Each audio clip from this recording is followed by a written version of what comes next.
कौन कहेगा कि 100 साल हो गए इस तस्वीर को, क्योंकि सिर्फ एक ही चीज तो है जो अलग है।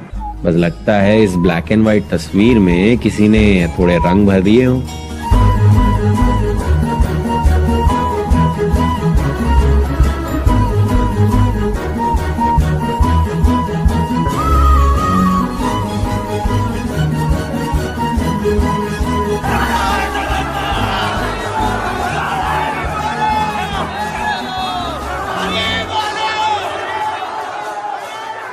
बचपन में अपने मोहल्ले में रथ यात्रा से ठीक एक हफ्ते पहले हम रथ बनाया करते थे। तब जगन्नाथ पुरी की यात्रा के बारे में सिर्फ पापा से सुना और टीवी चैनलों में देखा था। पर इस साल जब वहां जाने का मौका मिला तो हमने एक बार भी इस बारे में सोचकर वक्त जाया नहीं किया और अपने साथ अपना कैमरा लिए पहुंच ही गए हम आखिरकार Orissa, the land of Lord Jagannath.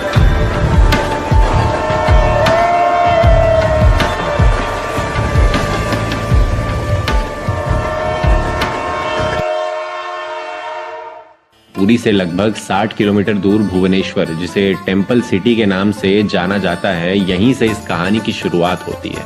ये कहानी बिना सत्यम और उनके दोस्तों के शायद ही मुमकिन हो पाती, जिन्होंने मुझे रथ यात्रा के लिए अपने शहर भुवनेश्वर बुलाया।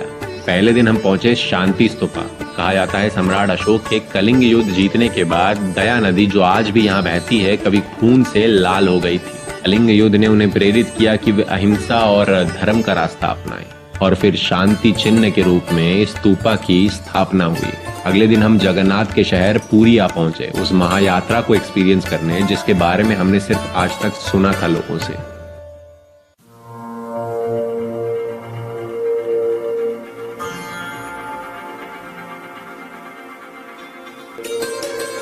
जगन्नाथ पुरी रथ यात्रा हिंदू धर्म का एक मुख्य त्योहार है, परंतु इस महायात्रा के पीछे के इतिहास को भी जानना हमारे लिए जरूरी है।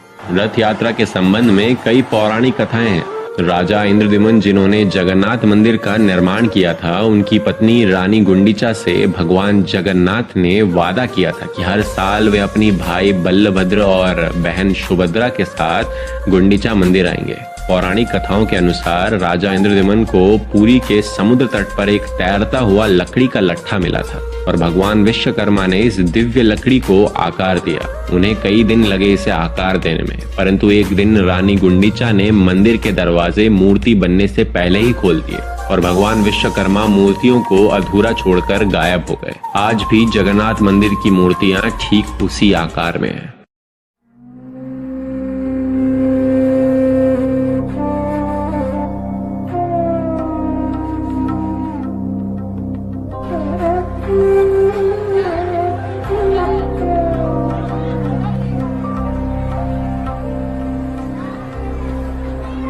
ऐसा लग रहा था हर गांव और शहर से लोग यहाँ सिर्फ इस आस में आए हुए हैं कि उन्हें जगन्नाथ जी की एक झलक दिख जाए। सबके आंखों में मुझे एक अलग तरह की खुशी दिखाई दे रही थी, जिसे जहाँ जगह मिलती वो वहाँ खड़े होकर रथ को गुजरता देख रहा।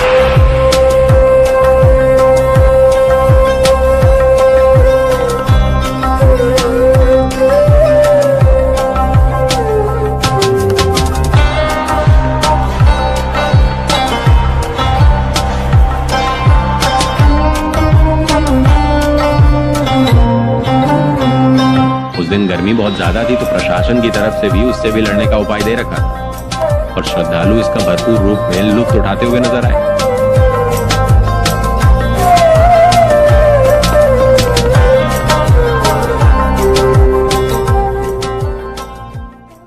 न्यूज चैनल के आंकड़े बताते हैं कम से कम 10 लाख से ऊपर लोग यहाँ इस महायात्रा में शामिल होने आए थे। और सच में ऐसा कुछ जब तक आप वहाँ पहुंचकर एक्सपीरियंस न करें तब तक आप उसकी गहराई को नहीं समझ पाते।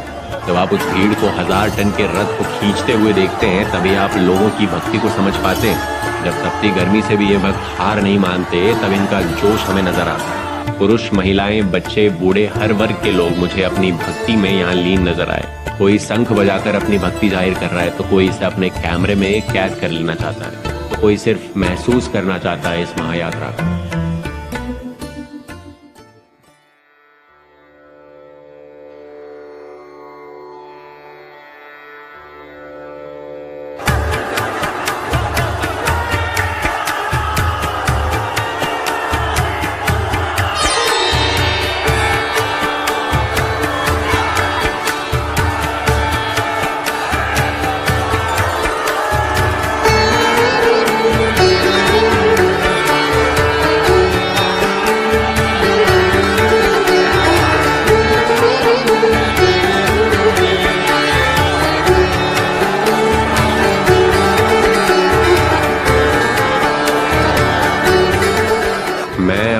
को एक ब्लॉगर नहीं मानता। कैमरे में देखकर बड़बड़ाने में मुझे इतना अच्छा नहीं लगता जितना इन कहानियों को अपने कैमरे से आप तक पहुंचाने में लगता है। मैं शायद अपने आप को एक कहानीकार यानी स्टोरी टेलर या फिर एक फिल्म मेकर के रूप में देखता हूँ। ऐसे एक्सपीरियंसेस से खुद कुछ सीख कर आप तक शेयर करना शायद मुझे इसमें ज़्यादा दिलचस्पी है। आशा है आपको ये कहानी पसंद आई होगी। अगर अब तक आप हमारे साथ जुड़े हैं तो क्यों ना इस वीडियो को आप जैसे ही कुछ लोगों तक हमें पहुंचाने में मदद करें। मान लीजिए अगर हर व्यूअर इसे 15 लोगों के साथ शेयर करेगा तो हमारी मेहनत कई लोगों तक पहुंचने में संभव होगी। देखिए अभी इसके बाद एक और दिलचस्प कहानी आनी बाकी है। स्पीति के पहाड़ों में रात के अंधेरे में तारों से भरे आसमान की दे दिया यार सीरियसली। और अलग जगन्नाथ रथ यात्रा इतनी बड़ी होती है, 10 लाख लोग और 10 लाख से ज्यादा लोग होते 10 हैं। लाख से ज्यादा लोग और वो पीछे तक देखो भरे हुए। और भाई पानी का इंतजाम गवर्नमेंट ने कर रहा किया है, है। लाजमी बात यात्रा की। लेकिन आज का एक जो देखने का तरीकेकार था, एक बनाने का जो तरीकेकार था, वो बिल्कुल ही मुख्तलिफ था। और इसलिए मुख्तलिफ था क्योंकि उन्होंने खुद ही बोल दिया कि ये ब्लॉग नहीं है, ये नहीं एक नहीं ब्लॉग नहीं, इससे पहले हमने